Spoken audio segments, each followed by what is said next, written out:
I was wiping down the front counter when she walked in. The bell above the door rang like it always did. This time it felt different. She moved slowly, as if each step weighed more than it should. Her coat was too big, her scarf half untied, and her eyes read like she'd been crying. "Hi," I said, to fill the silence. She nodded without speaking and walked to the poetry shelf. A minute passed, then 5. She stood there like she was lost. "Looking for something in particular?" I asked, stepping closer. She didn't turn around. Not really. Just needed to feel words today. It caught me off guard. "Feel them?" Words are... "The only thing that haven't lied to me," she said quietly. I didn't know how to respond to that. She picked up a copy of Milk and Honey, held it to her chest for a moment, then finally looked at me. Her eyes were glassy, like a storm had passed.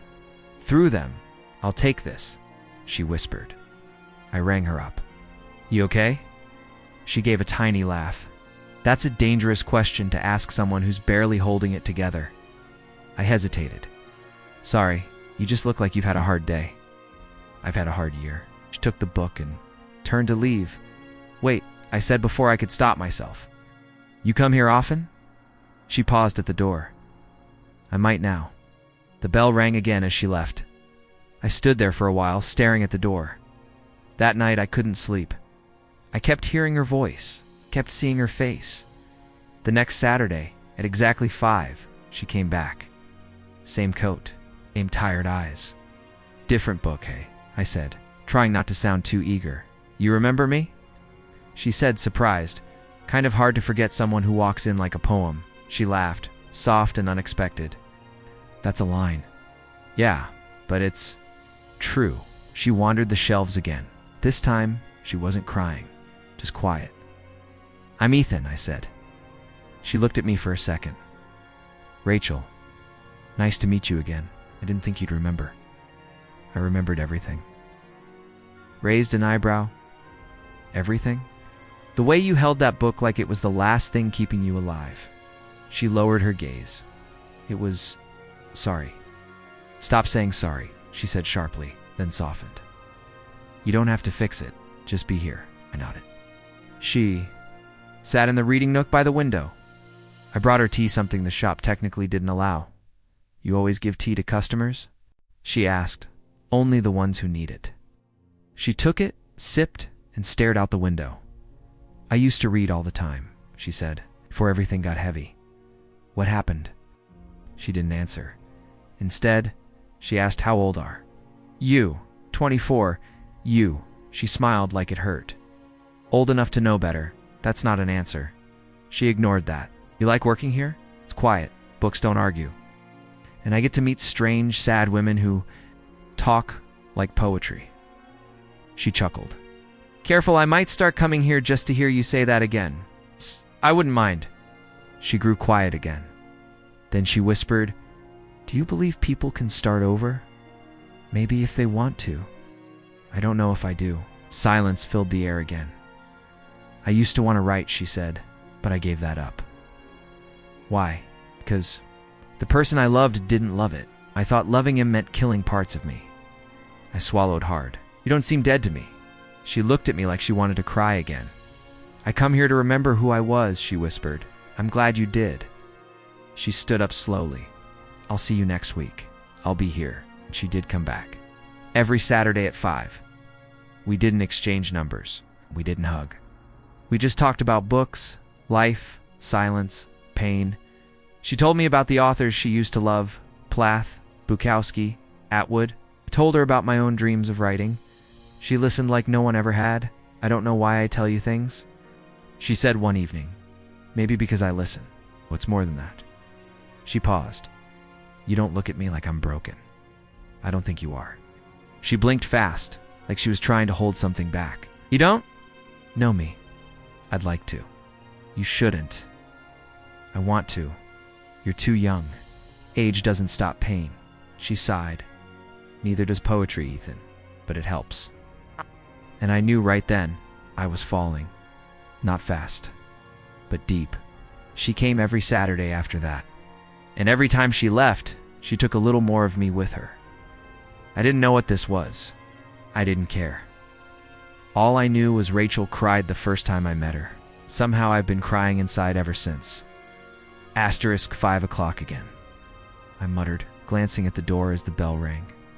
Rachel walked in, wrapped in her oversized coat, holding her usual unreadable expression.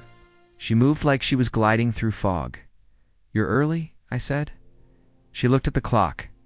Am I? Felt late. What time does that when you're waiting for something, or someone? I offered. You read my mind? We sat in the nook, same spot as always. What did you read this week? I asked. She pulled out a book of Sylvia Plath poems. Dark, heavy, beautiful. That sounds like you. Careful, she warned. You're starting to sound like a writer. I am one. She tilted her head. Are you published? Not yet. But I write, mostly poems lately. Me guess, she said. About sad women in bookstores? I laughed. Only one. She sipped her tea, eyes distant. Do I seem sad to you? Not sad, just full of stories you never tell. She didn't respond right away. You're not wrong, she finally said. But some stories are better locked away, even the beautiful ones, especially those. I started waiting for Saturdays like a kid waits for summer, every time. The bell rang at 5. My heart raced. She always came in quietly, always left me a little more addicted.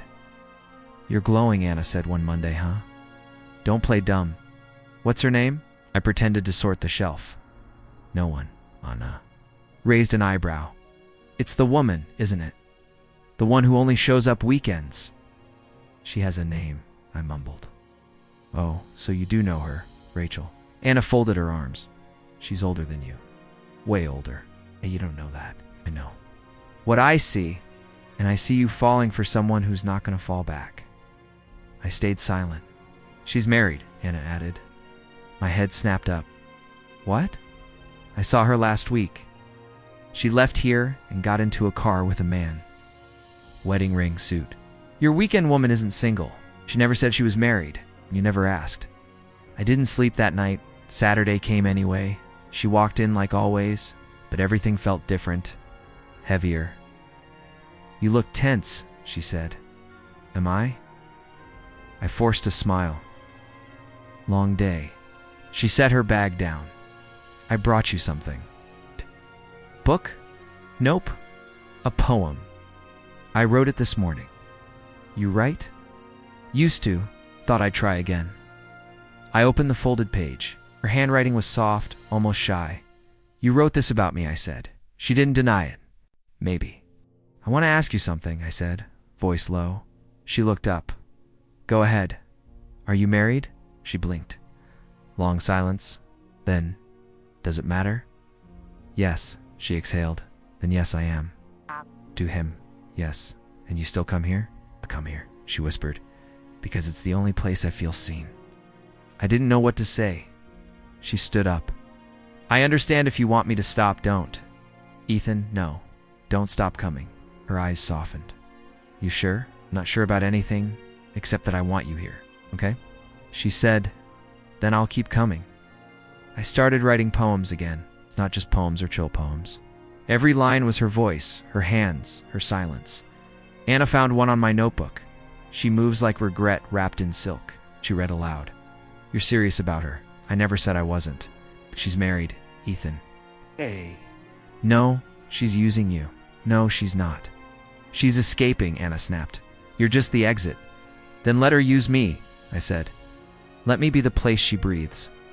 Anna's eyes watered. You deserve more than borrowed time. She makes me feel alive. So does fire. Doesn't mean you jump into it. I walked away Saturday again. I couldn't help myself. Did he notice? I asked her. Who? Your husband. He notices everything and nothing. Do you love him? She hesitated. I loved who he was, not who he became. Me. That's dangerous to answer. I want dangerous. No, she said. You want to feel needed. There's a difference. But do you? She looked away. Every time I leave here, I feel like I'm leaving something behind. What? You? The next day I didn't go to work. I sat in my room, surrounded by drafts and poems and coffee cups. I stared at my phone. No texts, no calls. But I knew. Next Saturday, 5 o'clock, she'd come back, and I'd be here.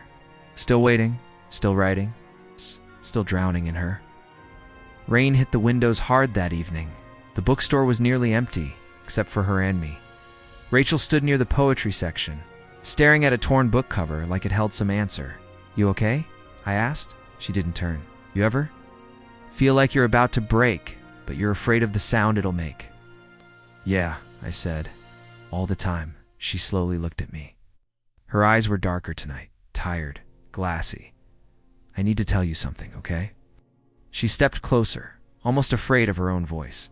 "I'm married." I froze. "I know you do. Anna told me." "I asked you last week?" "You didn't deny it." She closed her eyes. "I didn't say it out loud. Saying it makes it real." "It is real, Rachel. I haven't been touched in 3 years." My breath caught. "What?" "I haven't been loved," she whispered, "in a very long time." I didn't know what to say.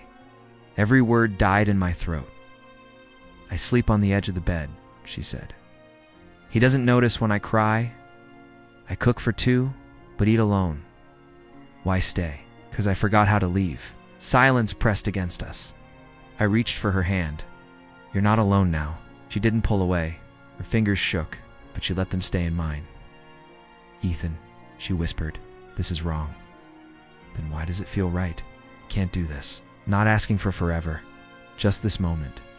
She looked down. "You'll get hurt." "Maybe. But I'd rather hurt for you than feel nothing at all." "Don't say that. It's true."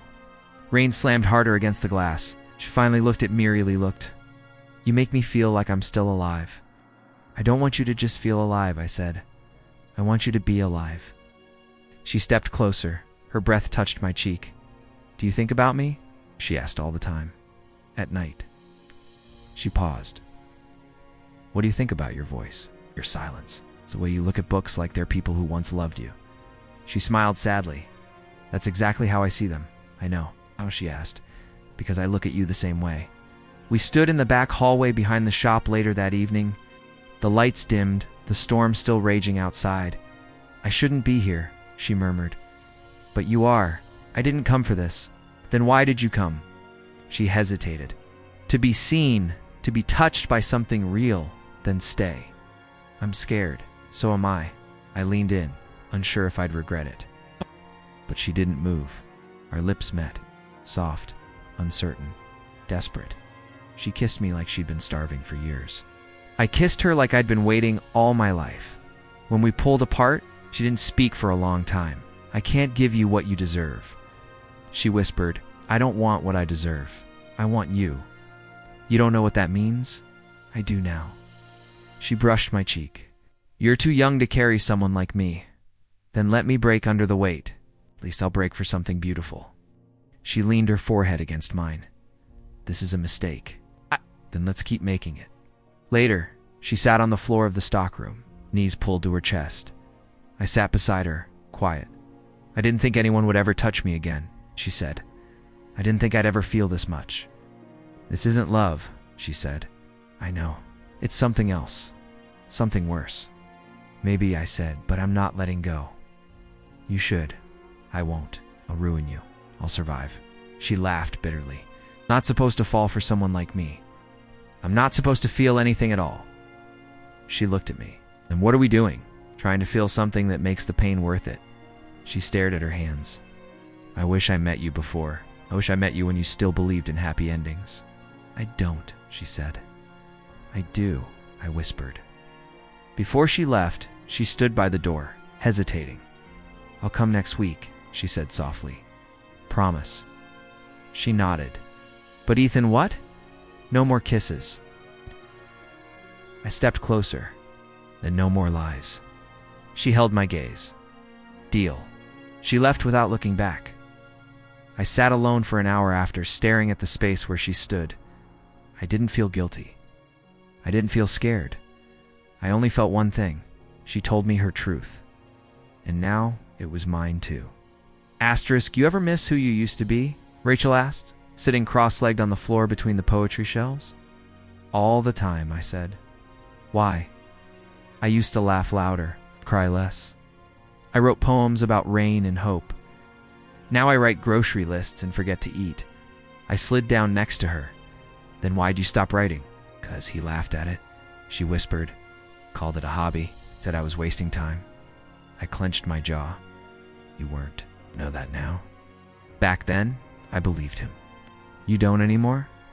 She looked at me. You remind me I'm still someone. You are. You always were. She smiled barely. I like this bookstore because of the smell or the silence. Because of you. We spent hours like that just talking. No touching. No kissing. Just stories. I had a dog named Jasper, she said. He died when I was 17. It was the only thing that understood me. I had a fish named Moonlight, I replied. He lasted a week. She laughed. That's tragic. So is falling for a married woman. She grew quiet. Is that what this is? I don't know. You. I think I'm falling for the way you see me. I see you, I said. All of you. And you still stay? Every weekend. She brought a notebook once, worn-out leather, filled with old poems. I found these in a box last night, she said. I haven't touched them in years. Can I read one? She hesitated. Only if you read it out loud. I flipped to a random page. I'm not a storm, but I live in one. I wait for hands that never reach. I'm not asking to be saved, just to be remembered. I looked up. You wrote this? She nodded. It's raw, beautiful. Is it? Yes? Derek said they were dramatic. Derek doesn't understand poetry. Derek doesn't understand me. She sat beside me, arms close, but not touching. You ever wish you could freeze time? She asked. Only when you're here? She sighed. This can't go on forever, you know. I know, but I keep coming back. I keep waiting. Why? Because every time you speak, I feel something I didn't know I needed. And what's that? Truth, pain, connection. She rested her head on her knees. You're dangerous, no? I'm just honest. That's even worse. I told her about my dreams one night. I want to write a novel, I said. One people remember about us. Maybe if it ever ends. She gave me a long look. Promise me something. Anything. Don't write me like I'm the villain. You're not. I'm someone's wife. You're still not the villain. She touched my hand. You make me feel like I matter. You do? She shook her head. No one said that in years. Well, I mean it. She didn't cry. But her silence was louder than any sob. One Saturday, she brought cookies. I baked, she said. For me. Only you. You're full of surprises. You bring them out of me? Do you bake for him too? She stared at the plate. No, he doesn't eat sweets. Says they make him tired. He sounds fun. She snorted. He's not cruel. It's just absent. Is that worse? Sometimes... I took a bite. These are amazing. You're lying. I'm serious. You just became my favorite poet and baker. She smiled. You're easy to please. Only when it's you. We sat outside once behind the shop. She looked up at the stars. I used to name constellations, she said. Before I forgot how to dream, you can dream again. With you? Why not? Because this isn't real life. It's stolen time. Feels real to me. That's because you don't have to go home to someone who doesn't know your favorite color. I reached for her hand. She let me hold it. Anna saw us that night. Later, she cornered me at the front desk. You're falling deeper, I know. She's still married, I know. She'll break your heart. She already has. Anna softened. Then why keep doing this? Because it's not just physical. Anna paused. You love her? I don't know. I think you do. I looked away. It's not about what I feel. It's what she makes me feel. And what's that? Like I finally matter. Back in the nook, Rachel leaned against the wall. I never thought someone would want me for my mind, she said. Then they were blind. Maybe. Or maybe I hid too well. Don't hide with me. I'm trying. You're doing better than you think. She looked at me, Ethan. Yeah, if this ends badly, it won't. But if it does, I'll still be grateful it happened. She smiled. That sounds like something from one of my poems. Maybe I'm stealing your lines now. Then let's steal time while we can. Never cross the line. Not fully, but every weekend. She gave me something more. A story. A piece of her. A truth no one else heard. I wasn't hers, and she wasn't mine. But in that bookstore, in those quiet hours, we belonged to each other, even if only in silence. I looked at the clock. 5:03 p.m. She's probably just late. I whispered to myself. I rearranged the books on the front table for the 5th time. 5:37 p.m. I texted, "You okay?" No response. "She's just stuck in traffic," I muttered. 6:12 p.m.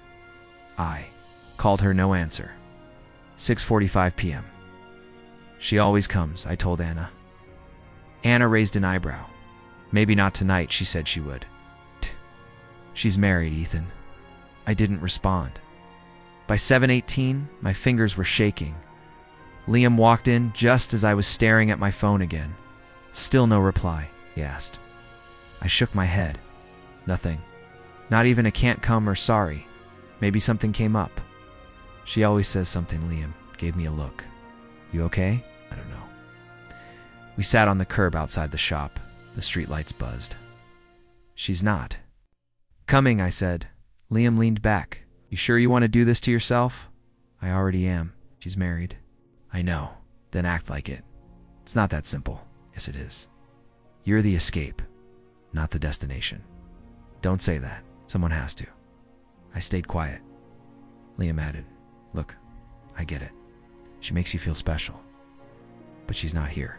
I don't want to hear this right now." "Yeah, because deep down you already know it's true." I looked away. 8:02 p.m. Phone still silent. No texts. No missed calls. She didn't even bother, I said softly. Liam stood. "Come on, let's get out of here. I want to wait a little longer." "For what? For her to change her mind?" Ethan and I got up anyway. We walked. "Just blocks, no direction. Where are we going?" I asked. "Nowhere, that's the point." We passed a pizza place. A group of teens laughed inside. Then I saw them. Across the street, Rachel, her husband. Holding hands, my breath left me. He was taller than me. Square jaw, shirt tucked in. Your kind of guy who probably never forgot anniversaries, or maybe did, and still got away with it. She walked beside him, eyes forward, like I was invisible. "Ethan," Liam asked. "She saw me. You sure?" She didn't blink. She didn't flinch, but she saw me. Liam turned to look. "That him?" "Yeah." She didn't even break stride. Damn. I crossed the street anyway. "Ethan, I just want to be sure." But they turned the corner before I could catch up. Gone. I stopped walking. She looked right through me. She was with her husband. She could have smiled, nodded, anything, but she didn't. She acted like I never existed. Liam put a hand on my shoulder. "You okay?" "I don't think so." At my apartment, I dropped onto the couch. Liam grabbed a beer and handed it to me. "You want to talk?" "What's there to say? You loved her?" "I still do. She didn't choose you. I wasn't even a choice tonight." Sat across from me, you ever ask yourself why you waited every weekend? Because she came every time, and this time she didn't. I swallowed. She promised. Maybe she didn't mean to. She did. She's someone else's man. I stared at the wall. She didn't even flinch. I know. That hurt more than I expected.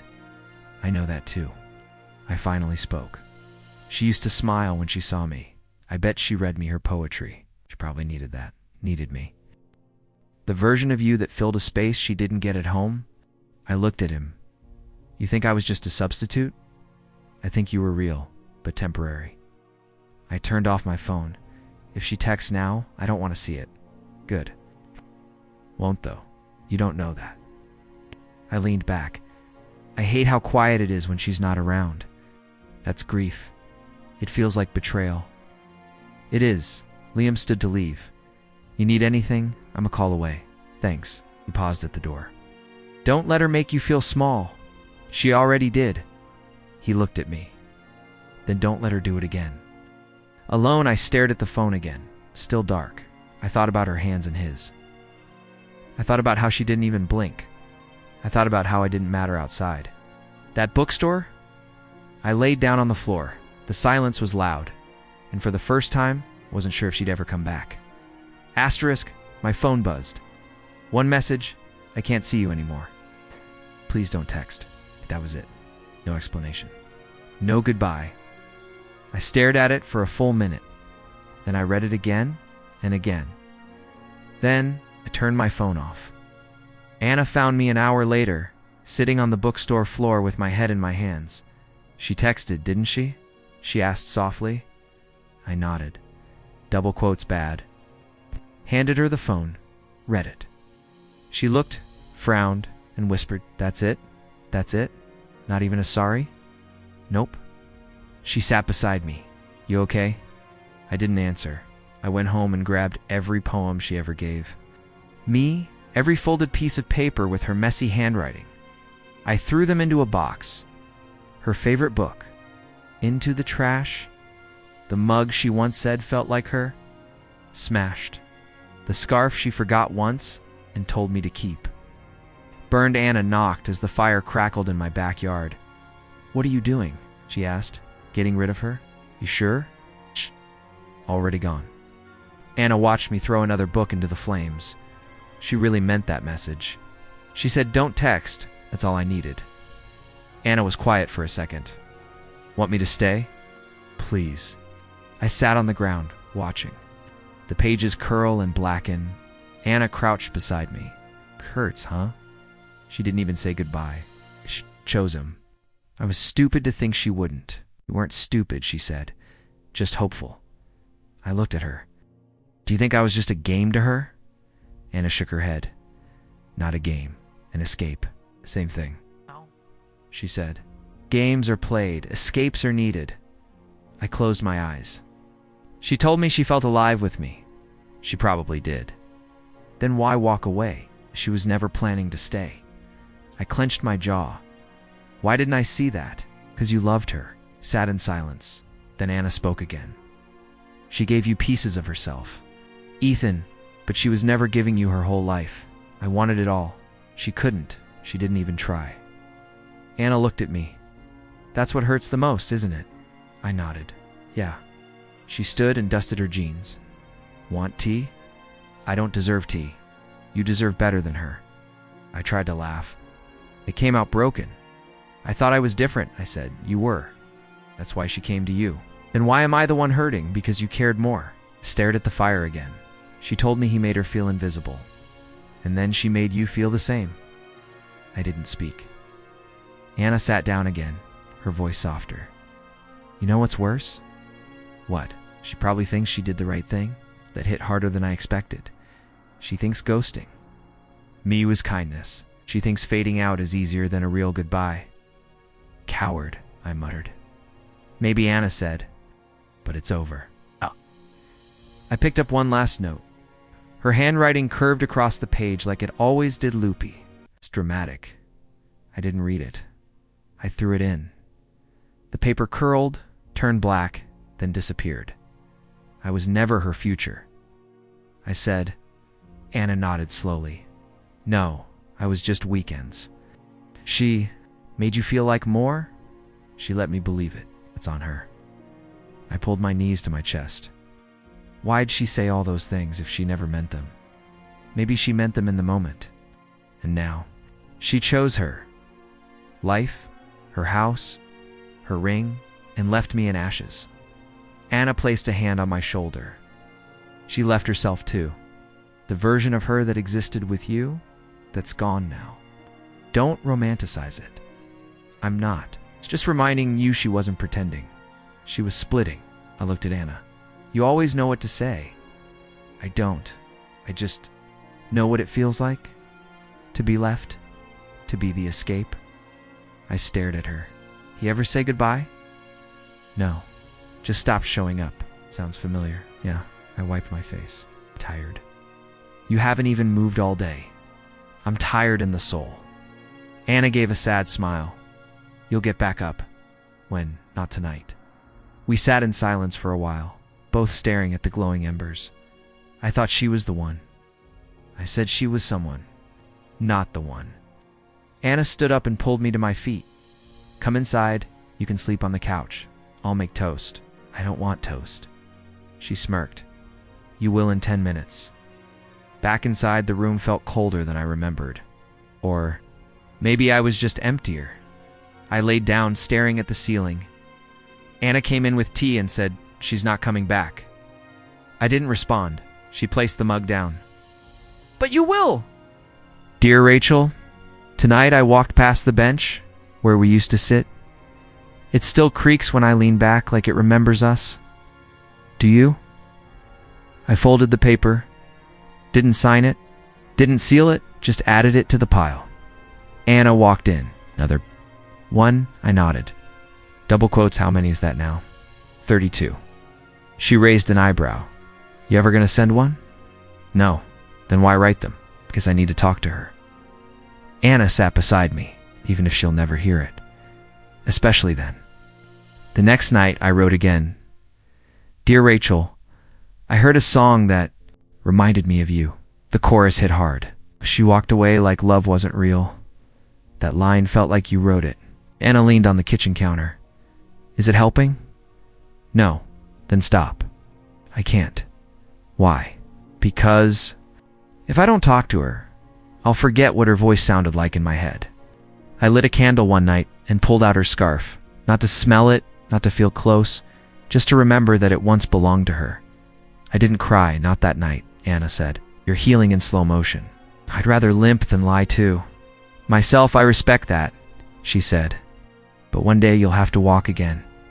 A week later, I saw her. Random street. Midday sun. She stood near a bakery we once went to. Alone. No ring on her finger. No. Husband beside her. She didn't notice me at first, but when she turned, her eyes met mine. I froze. My heart didn't race. My hands didn't shake. I just stared. She stared 2 to 3 seconds, 4, then 5. No smile, no. Wave, just eyes. Her eyes looked tired, like someone took the fire and left the smoke. Anna asked, Did you say anything? No. Did she? I shook my head. But you looked at each other? Yeah. What'd it feel like? Like seeing a ghost that remembers it used to be alive? She looked older, not in age, but in weight, like the years between us had been harder on her than on me. Like silence hadn't been kind, and yet her eyes still looked like the girl who used to laugh at my stupid jokes. Do you think she regrets it? I asked Anna. She might. She didn't look happy, neither. Did you?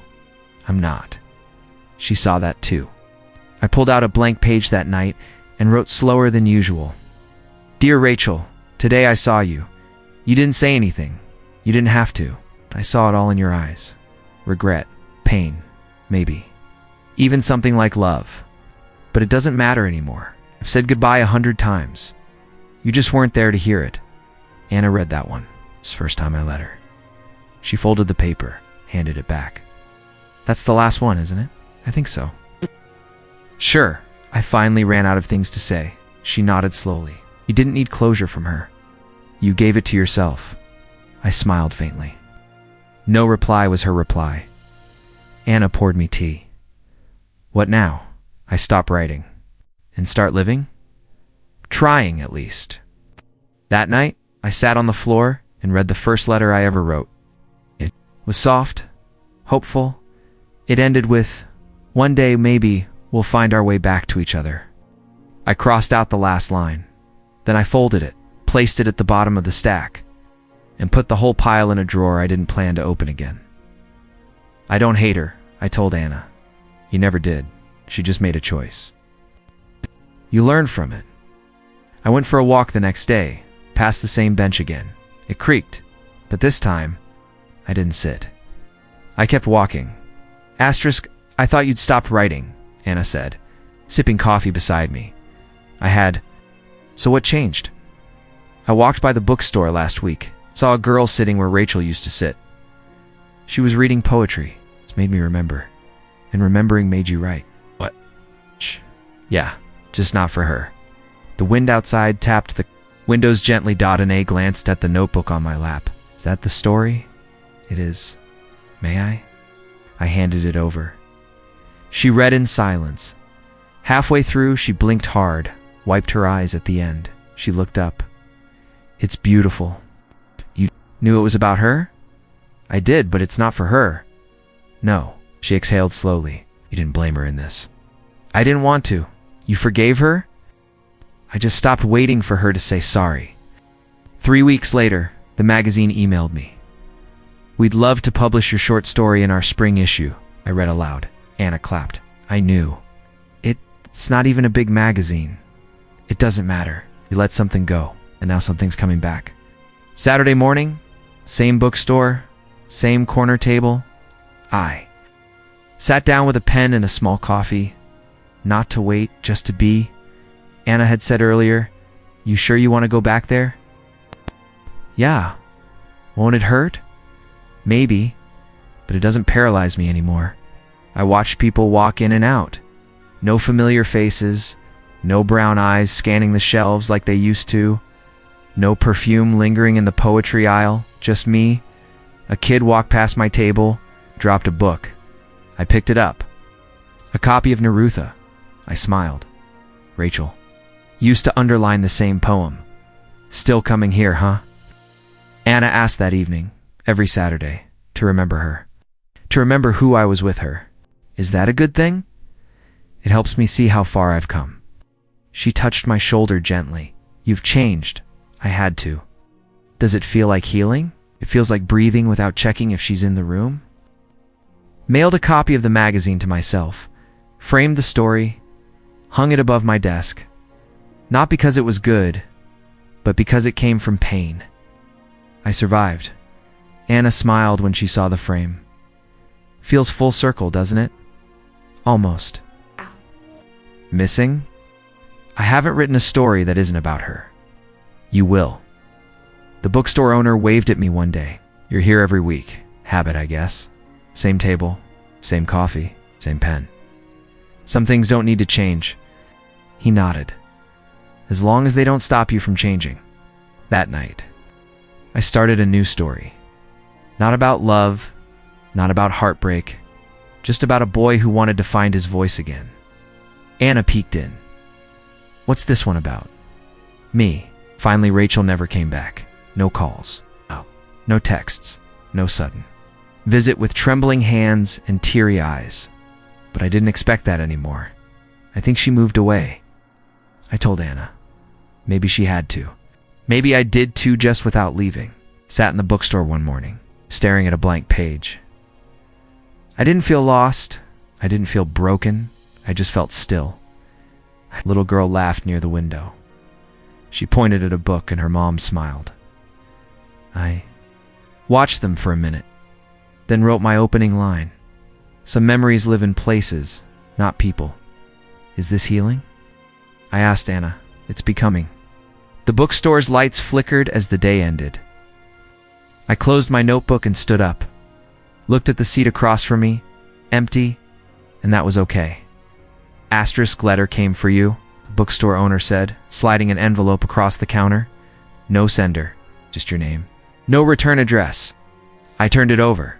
I knew that handwriting, soft, tilted, familiar. My heart didn't race. It just paused. I sat at my usual table, the corner one, opened it slowly. Her voice echoed in my head as I read. I think about you every Saturday. Wanted to run. I didn't. I'm sorry. I hope you're happy. I never forgot you. That was it. No name, but it didn't need one. Anna called me that evening. You okay? I got something today. A letter? Yeah, from her. I think so. She stayed quiet for a moment. What did it say? She thinks about me? Still, that doesn't surprise me. She says she's sorry. Late? Too far? I poured myself tea, staring at the folded paper. I didn't cry, I told Anna. You wanted to? No, I smiled. She hesitated. Do you miss her? I miss who I was when I believed her. I'm proud of. You, Anna whispered. For what? For not chasing ghosts anymore? I placed the letter beside the framed story. Then I opened the poetry book. Rachel once bought page 32, her favorite Neruda verse. I tucked the letter there gently. like it belonged. "What'll you do with it?" Anna asked the next day. "Keep it." Not reply? She didn't leave an address. Would you have? No. I went to the bookstore again. Same table, same corner, same silence. But this time it wasn't waiting. It was remembering on my terms. The owner glanced at me. "You seem lighter today." "I got closure," he nodded. "That's rare." I reread the letter once more. Her words weren't dramatic, just raw, just real. Maybe. But that was the apology I never thought I'd get. I leaned back in the chair, smiling. She was still stuck, still hiding behind silence and Saturdays. And me, I'd walked out. "I thought she'd reach out one day," I told Anna later, "but I don't need her to anymore." She grinned. "That's a win. It feels like one." "Will you write about this?" she asked. "No." "Why?" "Because this ending is mine." I touched the edge of the poetry book, feeling the soft leather cover. I imagined her reading it again, maybe miles away, maybe in secret. Still waiting, still looking back. But me, I was finally walking forward. Letting go doesn't mean forgetting. I told Anna, "No, it means living." I closed the book, slid it onto the shelf beside me, not hidden, not displayed, just placed. And just like that, the ache softened, not gone, but gentle, like rain instead of a storm. That night, I sat at my desk, not to write about her, but to write something new, something mine.